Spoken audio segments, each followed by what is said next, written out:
Well, good morning, church. My name is Jeff. I am one of the leaders here at church, and it is my pleasure to welcome you to Sunday morning. For those in service and for those watching online, we just welcome you, and so glad you could be here. Pastor Emily is out this weekend, and she trusted me with the microphone, so let's make her proud, right?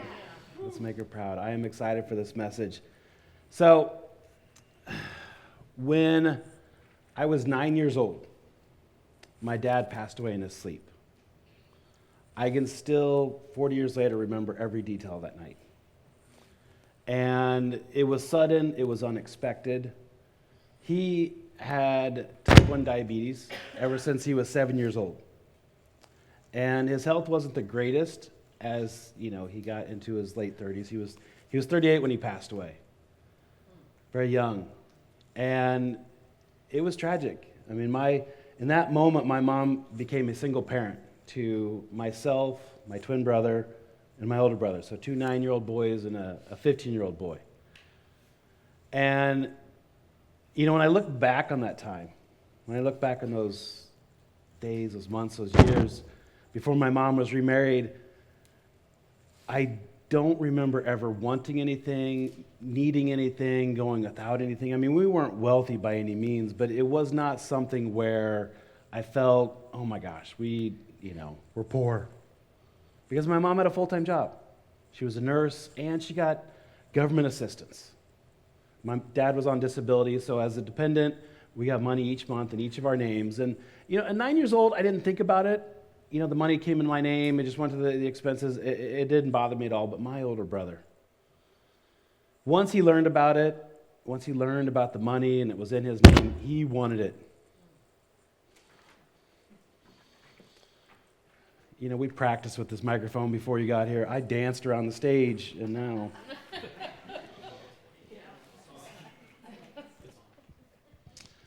And so now I can move. Okay. He wanted that money. He was like, this is my money. It's in my name. I should get to choose what's done with it. And my brother and my mom fought about this constantly. And finally, she was just like, no. As long as you live under my roof, this money is going to the family. So at 17, he moved out. He turned 17 in July, and he moved out, and he got in a place I grew up in Winterset, which is just 30 minutes south of here. He got a place with some friends, and it's kind of ironic as I look back on it now because he moved out to get money, but now he was responsible for all his expenses, so I'm sure he netted zero, but that was not the point. He was getting that money, and that's what he did. And so that takes us into our story or my sermon for today, because we're talking about a series called Lost and Found. And over the past 2 weeks, Pastor Emily has shared with you the story of the lost coin and the lost sheep. Now, the lost coin, it couldn't lose itself. It couldn't cry out for help. It's just an object that gets lost, and you search for it. And we talked about how you celebrate when you find it. And the lost sheep, while it can cry out, it typically doesn't get lost on purpose. It just wanders off and then realizes, uh-oh, I'm lost. Today, we're going to talk about the prodigal son. A human who not only can get lost, but can do it intentionally and can wander out on its own. Specifically, we're just going to look at the first 3 verses in Luke 15, 11 through 13. We're really going to take some time with this story over the next few weeks to really look at it, because it's interesting as you hear some of these stories. Many times, if you're like me, you start to think, yeah, I know that story. Yeah. And you don't really take time to stop and break it down. So I want to just talk about the first 3 verses. And, think about this. Jesus is speaking to the Pharisees. They're upset that he welcomes sinners into the church. He goes to their home. And this parable that Jesus is telling us, trying to redefine what God is like and how he loves. So let's look at this verse together. To illustrate the point further, Jesus told them this story. A man had 2 sons. The younger son told his father, I want my share of your estate now before you die. So his father agreed to divide his wealth between his sons. A few days later, This younger son packed all his belongings, moved to a distant land, and there he wasted all his money in wild living. What we have to understand is in first century Jewish culture, the younger son was promised 1/3 of his estate. We can read about this even in the Old Testament, Deuteronomy. But the thing is the estate that we're talking about here, it's not liquid. It's not like the father sold a cow and the son wanted his share of that transaction. He wanted his share of his estate, land, dwellings, livestock. So this meant that for the father to split up his estate, he had to sell things. You see, when the son asks for an inheritance, he isn't just asking for money. He's forcing his father to liquidate part of his estate. The land is sold. Reputation is lost. The father bears the humiliation so his son can rebel and walk away. Think about that. Think about your child coming to you today and saying, Mom, Dad, do you mind selling the house and cars so I can go to Vegas for a weekend? That's what's happening right here. And the father does it. It would have been humiliating for the father. Everyone would have known. And he'd have to absorb it publicly. We see this quote by Tim Keller. The younger son wished his father dead. And in that culture, that was an unthinkable insult. And yet, the father absorbs it. Think of the love. You see, these first 3 verses capture the beginning of the prodigal son's journey. The moment of rebellion, separation, and misplaced desire. And that's where I want to focus my time today, on these 3 moments. So here's our first key idea that we'll talk about. Rebellion begins with the misunderstanding of the father. You see, the younger son asked for his inheritance early, essentially saying, I want your stuff, not you. This is the heart of sin, wanting the blessings of God without the relationship. Sin isn't primarily about behavior, it's about disconnection. At its core, sin is the human attempt to extract the goodness of God while avoiding the presence of God. It's wanting his gifts without his guidance, his provision without his authority, his protection without his lordship, his peace without his holiness. It's the spiritual equivalent of saying, God, I love what you give me. I just don't want it to be you to be the one who gives it. In James, we see this verse. Whatever is good and perfect is a gift coming down to us from God, our Father, who created all the lights in the heavens. He never changes or casts a shifting shadow. He chose to give birth to us by giving us his true word, and we, out of all creation, became his prized possession. And keeping that in mind, we still see the idea of rebellion play out from the very beginning of the Bible story, when Adam and Eve desired the fruit more than obedience. Genesis 3:6. The woman was convinced. She saw that the tree was beautiful and its fruit looked delicious, and she wanted the wisdom it would give her. So she took some of the fruit and ate it. Then she gave some to her husband, who was with her, and he ate it too. You see, this is the heart of rebellion. Wanting something God created more than wanting the God who created it. Adam and Eve didn't wake up that morning planning to reject God. Think about that. They didn't look at each other and like, well, what do you want to do today, honey? I don't know. We've named all the animals. Do you want to reject God? Interesting. No. Rebellion rarely starts with a dramatic moment. It begins with a subtle shift in belief. We start to think, maybe God is holding out on me.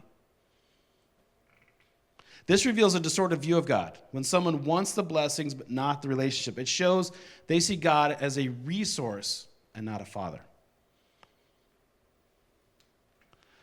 Another subtle shift, a lie. Maybe I know what's best for my life. This exposes a lie of self-sufficiency. We want the life God offers, joy, purpose, identity, meaning, but we want to be the ones in control. And that can be tough for us when we suddenly have to give up control. Finally, another lie could be maybe this one choice won't matter. Sin always whispers, you can have everything you want, and you don't need God to get it.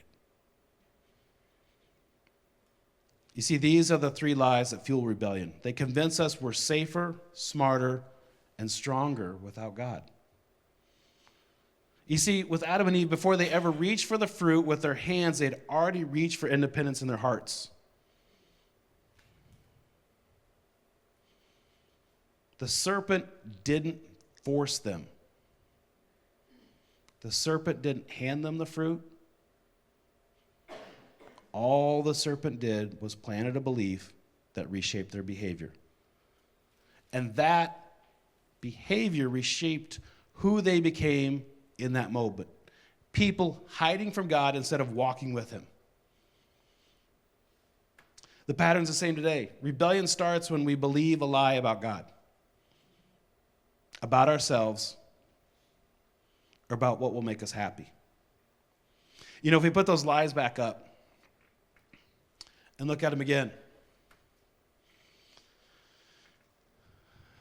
at some point my brother believed all those lies about my mom. Maybe she's holding out. Maybe I know what's best for my life. And maybe this choice won't matter. You see, once belief shifts, behavior follows. And once behavior shifts, identity gets distorted. And when identity gets twisted, everything feels off. You don't feel like yourself. You don't feel close to God. You don't feel confident in who you are. You don't feel aligned with your values anymore. And because your identity feels broken, you start hiding, you start pretending, you start isolating. This is why the enemy always attacks belief first. Think about that. Because if the enemy can shift belief, he can eventually reshape your identity.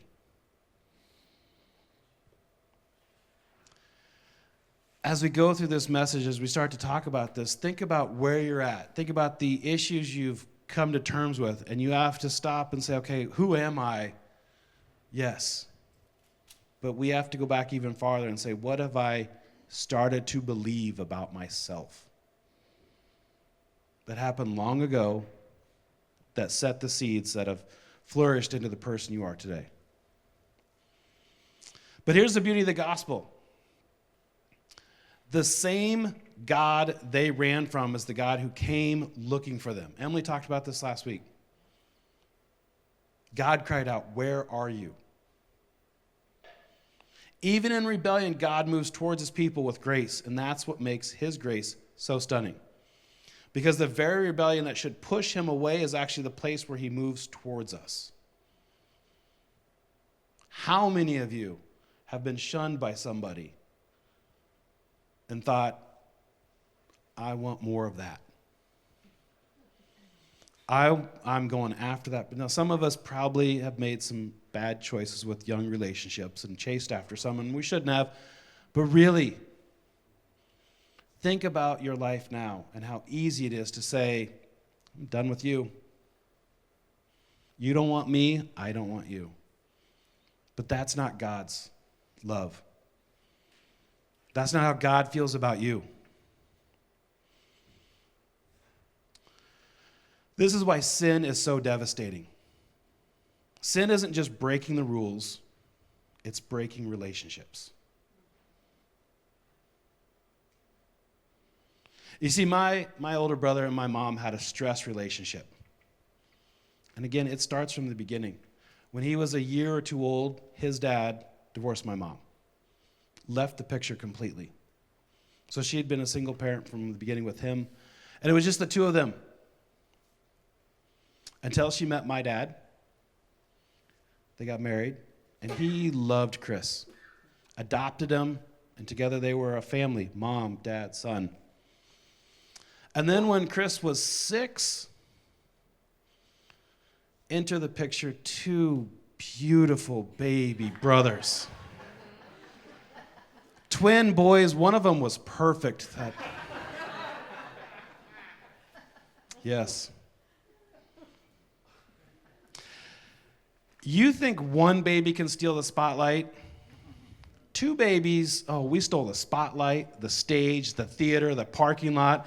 I mean, he wasn't cast into the shadow because we stole that too.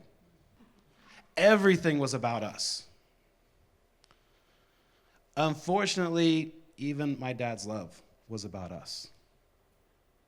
My mom's attention was about us.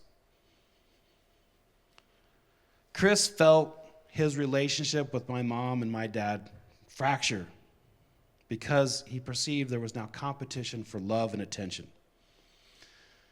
And his belief was if they were going to move away from him, well, he was going to move away from them. You see, his rebellion at 17 actually began when he was 6. And that desire built for independence. Which takes us to another key point, our independence from God. Our independence from God always leads to distance. You see, in our story about the prodigal son, the son set off for a distant country. But distance didn't start with geography, it started in his heart. In Isaiah 53, we read, all of us, like sheep, have strayed away. We have left God's path to follow our own. You see, another example of rebellion and fleeing from God is the story of Jonah. Again, one we all know well, but take a moment to really think about what's going on with Jonah. We read about it in the first chapter. Jonah got up and went in the opposite direction to get away from the Lord. You see, the Lord had reached out and talked to Jonah and said, I need you. I need you to do what I need done. But no, he went in the opposite direction to get away from the Lord. He went down to the port of Joppa, where he found a ship leaving for Tarshish. He bought a ticket and went on board, hoping to escape from the Lord by sailing to Tarshish. You see, God had called Jonah to go to Nineveh. The command was clear, direct, and unmistakable. It wasn't a moment of, give me a sign, I'm not sure what you mean. I'll get on this ship and it'll point me in the right direction. No, he knew. There was no confusion, no ambiguity, no, maybe God meant something else. Jonah knew exactly what God wanted and still chose to run. But you see, Jonah didn't just ignore God, he went in the opposite direction. On purpose, with intention. You see, instead of heading northeast towards Nineveh, he traveled southwest to Joppa and boarded a ship bound for Tarshish. Essentially, the farthest known place in the opposite direction.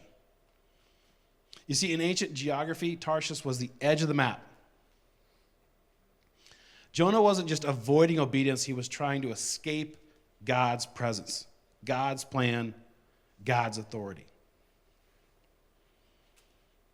How many of us can say that we have been there? That we have gone in the opposite direction trying to escape God? You see, the anatomy of rebellion is this. God says, go, but we say no. God says, trust me, but we say, I know better. How many of us have said this phrase? Yeah, but God, you don't understand. God says, move toward my purpose, but we move toward our preference.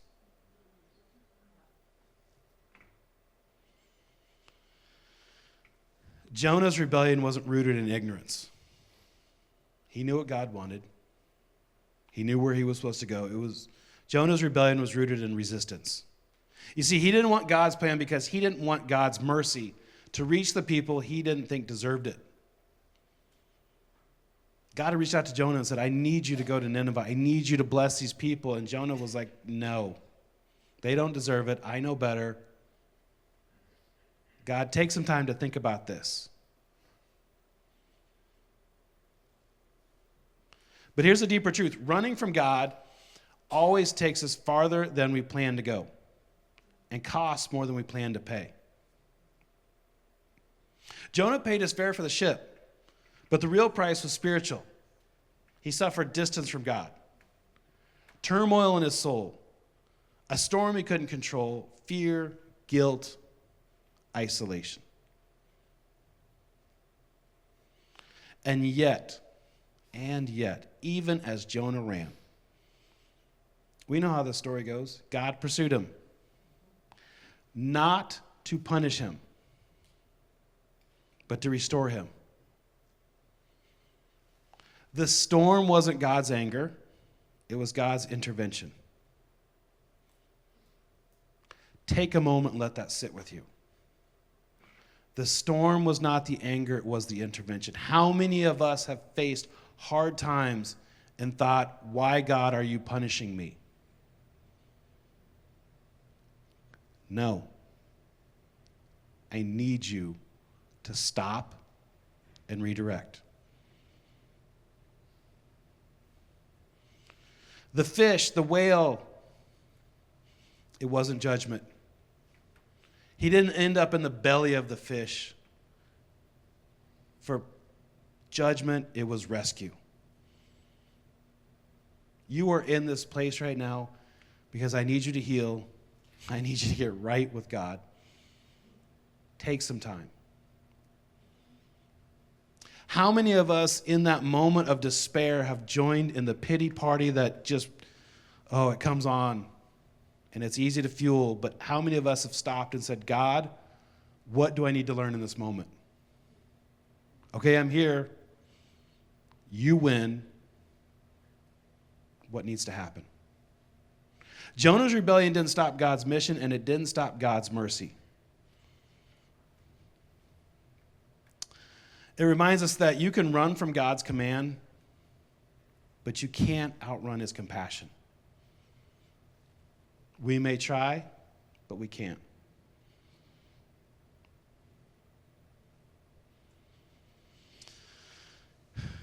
After my dad passed away, my mom was just trying to keep our family together. Just trying to keep the lights on, food on the table. And see, what my older brother Chris perceived as greed for her keeping the money, he turned into a selfish action and moved out. You see, first he got a place in Winterset with some friends. But my mom could still check on him. She could still drop in. She had friends that kept her in the know. So Chris moved to Des Moines. He was getting away from her. There was no way she was going to have an impact in his life. He wanted total independence in every aspect of his life. So he got a place in Des Moines. 17-year-old, he's a senior in high school at Roosevelt, finishing high school. He gets an apartment in Des Moines, 1 block from Drake University's frat row. I thought he was the coolest guy in the world. I will admit it right here. I thought, oh my gosh, how many years till I can move in with him? How awesome is this? He's on his own, the stories he would tell. But think about 17 years old, on your own, trying to finish high school, living the college party life.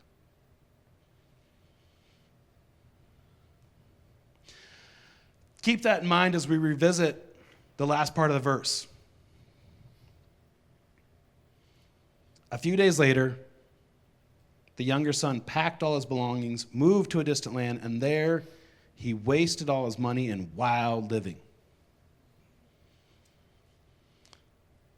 What did this distance represent to him, to my brother, to all of us? You see, one thing that this distant land represented was autonomy, life without reference to the Father. I'll pray for the big things for God to handle, but leave the small stuff to me. How many of us have said that? God, this is too big for me to handle. Can you help? But until then, I got it. Or anonymity. Distance gives us anonymity. Life without anyone knowing your name. Oh, how we love social media nowadays. I can craft the perfect persona online so no one knows the real me. I chuckle at the people who say, your family is just beautiful. If only you knew how many takes it took to get that Christmas photo. How many words of encouragement, threats, and violence it happened. But we've been there. We create a world that you see. We put on our church face. When asked, how are you? I'm good. But never actually stopping to say, I could use a prayer. And the last one that distance represents is activity. Busyness masking emptiness. If I stay busy enough, then I never have to sit still long enough to hear God.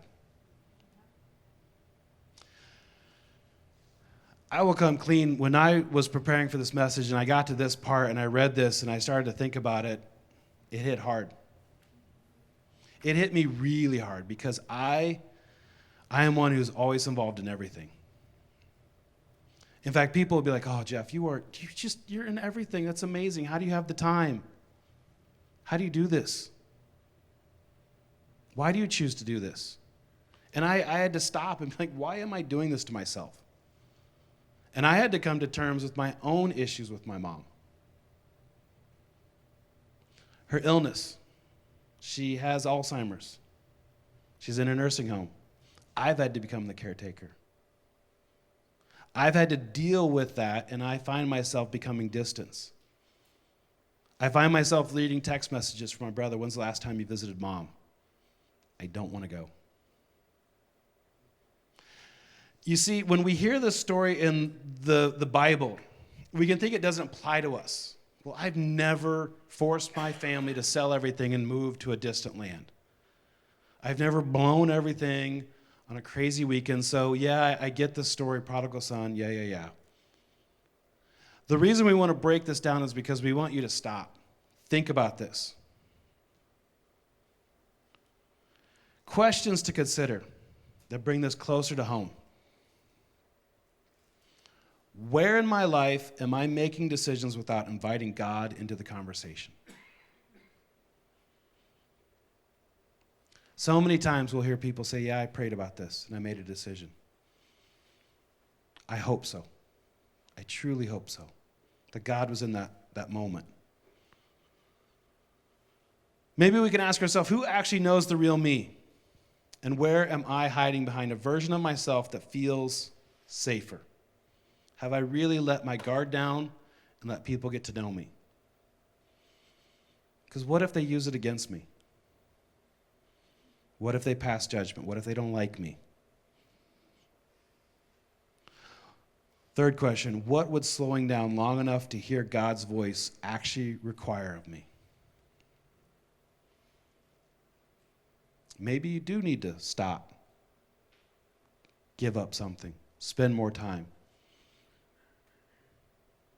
You see, when the son moves away there, this is where the story turns. The father sold things. He's absorbed the shame. But really the story changes when the son moves away because life in the distant land doesn't just take us away from the Father, it twists our blessings into burdens. This is my third key point. Blessings misused become burdens.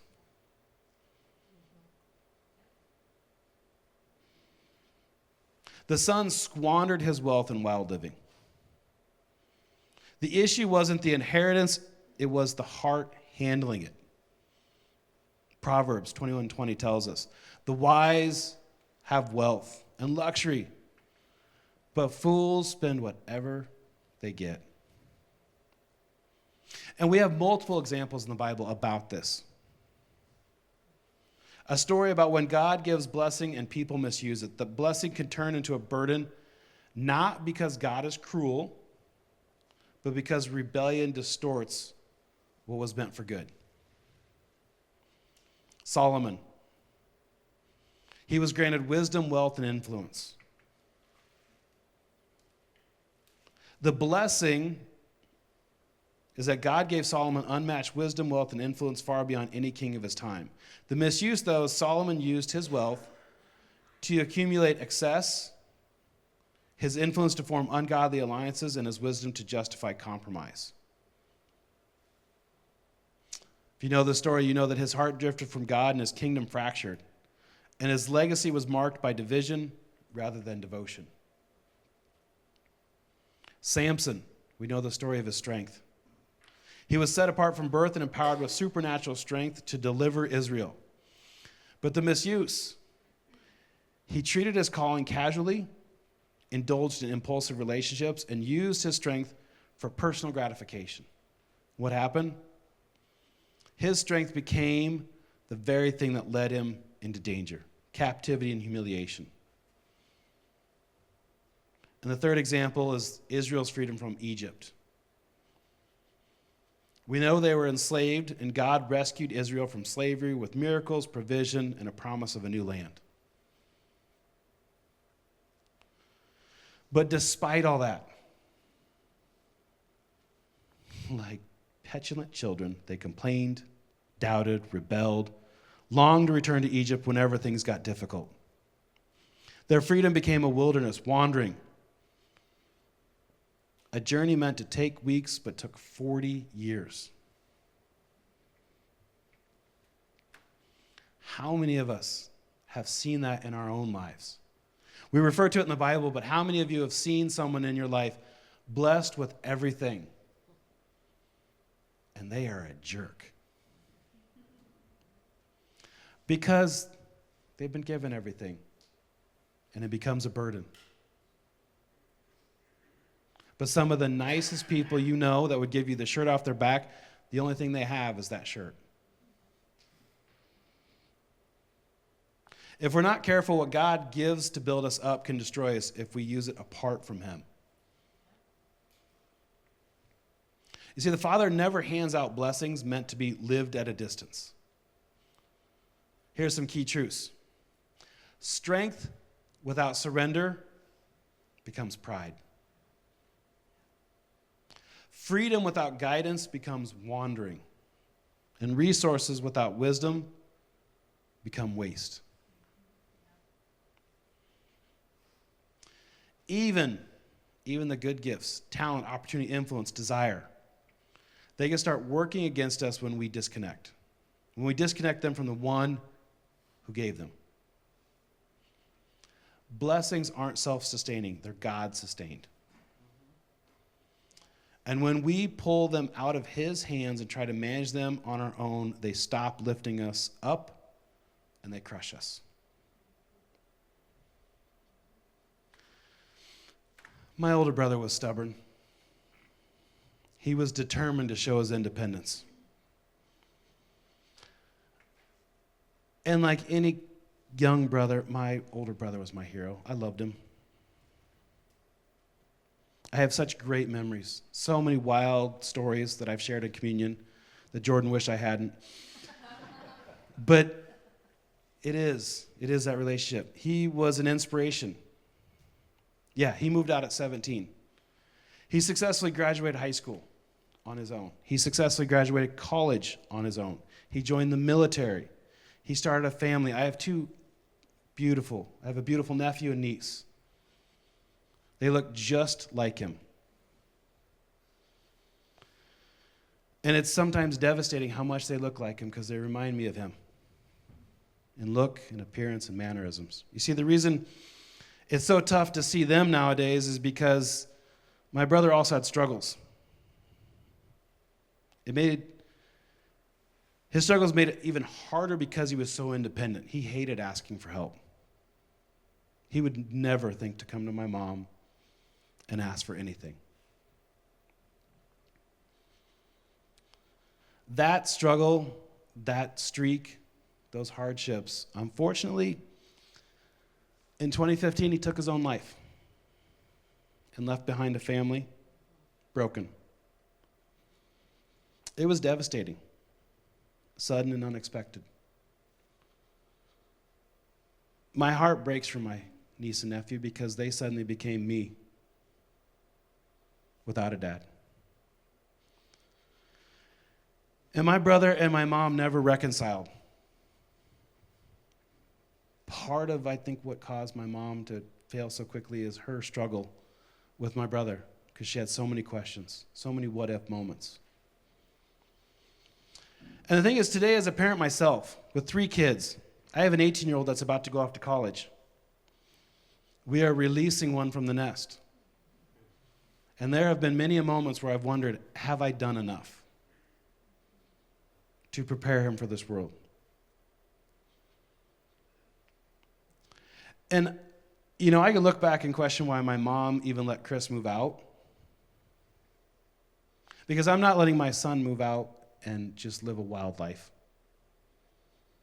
But she knew that's what he wanted. He wanted to play.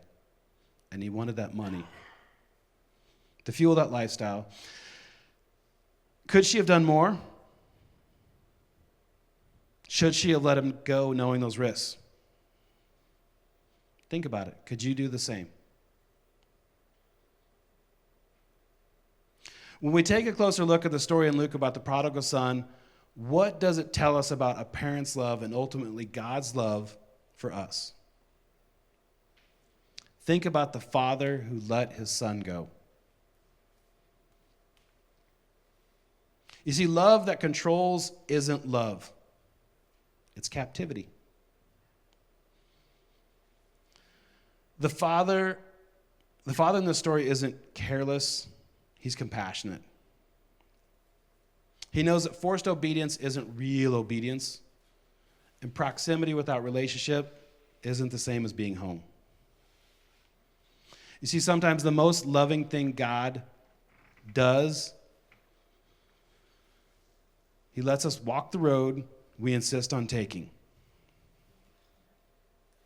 Okay, you want to do this? You can do this. And he's not doing it because he wants us to fail. He's not doing this because he wants us to fail, but because he knows that some lessons can only be learned the hard way. How many of us have learned the lesson the hard way? How many of us, as kids, came inside, I hurt myself. And what did your parents say? Bet you won't do that again. Because we had to learn. Take this point home with you guys. The Father's heart isn't in letting go. It's in the watching, the waiting, and the readiness to run the moment we turn back. So in closing, I want you to think about these questions. Ask yourself when you have a moment today, this week, where am I drifting? Where have I started to go off the path? Because again, it doesn't happen immediately. You don't wake up one day and think, you know what, I'm going to ruin my life. Today's the day I'm going to do it. It happens slowly and subtly. Think about, what inheritance am I misusing? A gift from God, a gift from someone else, a blessing, a relationship. What lies about freedom am I believing? What truth have I accepted that's false? And really, what step back toward the Father do I need to take?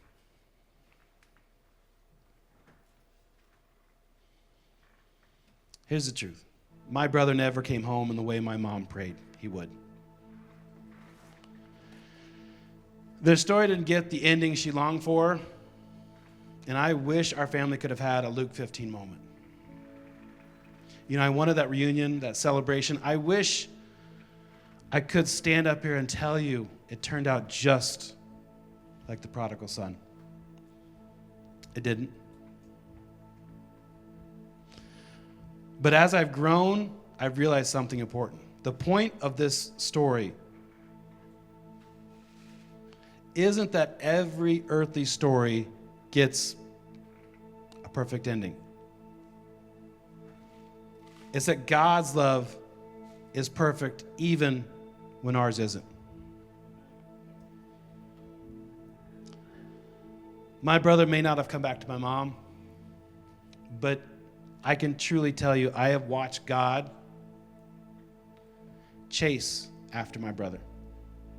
I've seen God show up throughout his life, through the people, circumstances, through moments, through grace he didn't even recognize at the time. And I've also seen God heal places in my mom's heart that I thought would stay broken forever. So even though our family didn't get the reunion we hoped for, the story still taught me something true about God. No matter how far someone goes, God never stops watching the road.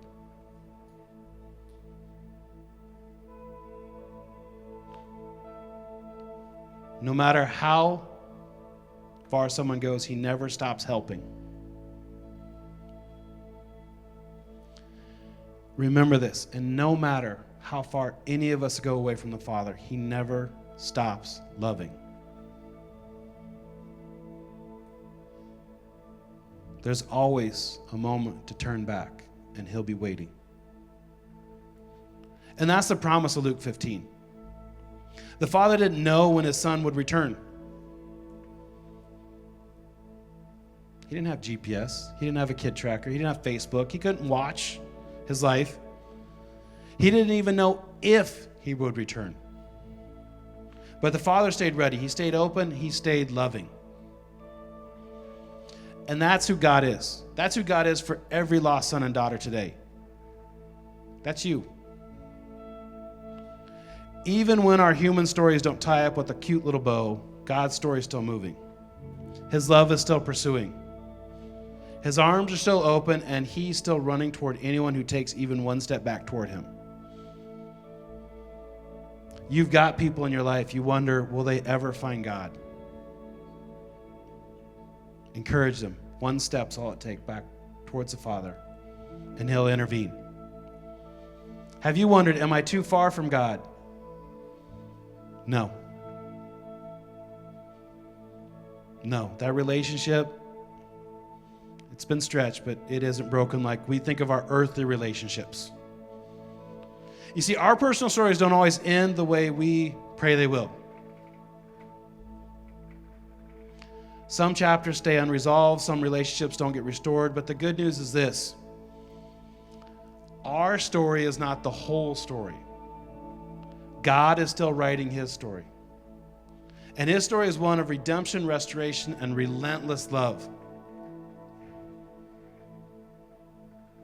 Just because my family's story didn't end with the celebration doesn't mean God's story won't. Our disappointments don't diminish his goodness. Our unresolved endings don't rewrite his promises. God's love is steady, even when life feels unfinished. Luke 15 isn't a guarantee that every earthly relationship will reconcile. That's not what we should take from this. It's a revelation of God's posture towards the lost. The Father stands ready. The Father watches the road. The Father runs. And even when our human stories don't mirror that ending, God's heart still does.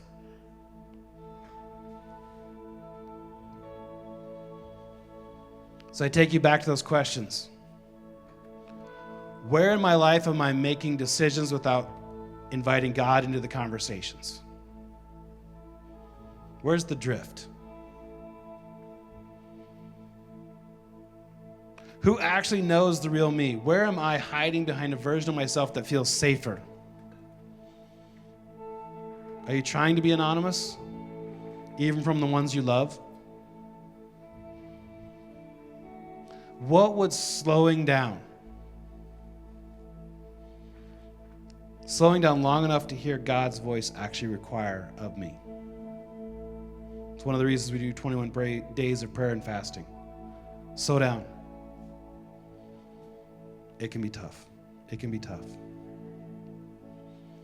Church, I'm so grateful for this moment. If you'll stand and join me in prayer. It can be hard to share your story.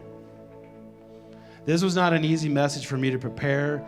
As I was looking at it and I thought about my own brother's story, I'm like, how much do I want to tell? How much do I want to share with those here at church? How much do I want to let the guard down and let you know about my personal life? Because I've crafted such a perfect persona. That is a challenge for you today. As you go out into this world, the people you experience, the people you love, the people you call a family, share with them. Share with them. If you bow your heads, join me in prayer. I want to ask the Lord here today,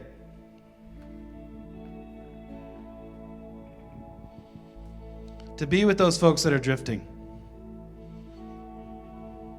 If that's you,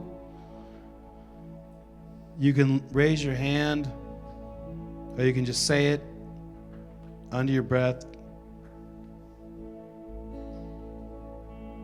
You can ask for guidance. You can ask God, help me, I'm drifting.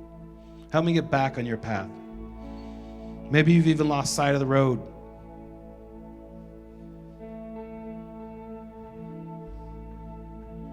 Who here needs to share their story more? Needs to let somebody in. You've been afraid to share your story. You've been afraid to tell your truth because what will people think of me if they really knew the real me? What would God think of me if he knew the real me? And that's the irony of this. God already knows the real you. He just wants you to admit it. He wants you to share that word.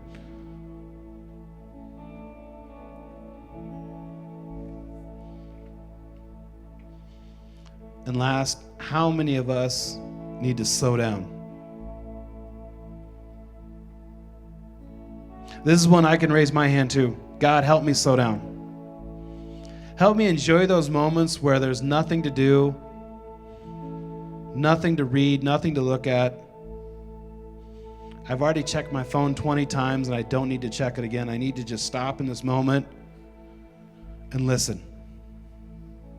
I need to be quiet and still and hear your words. I need to hear your words to know that maybe the storm I'm going through is one of intervention. I need to hear your words that maybe this wall I'm banging my head on is a way to tell me to turn around. I need to hear your words to know that I need to keep going. That the light, your light is shining and I need to follow it, and it is there. But most of all, I need to know that my life needs you. Heavenly Father, I pray over every soul in this church today and everyone watching, those in our life, I just pray that you will guide them home. For the people in our lives that we have seen stray, for our own areas that we have strayed from, God, please bless us. Give us your mercy, your grace. And I just ask in your name, Lord God, that we can know your love and that we can return it to the world around us. That where we are lost, we are found, and that we can help those that are lost be found again.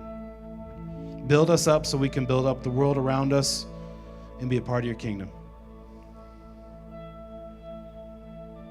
I just ask for your love in your heavenly name. Everybody said, Amen. Thank you, everybody.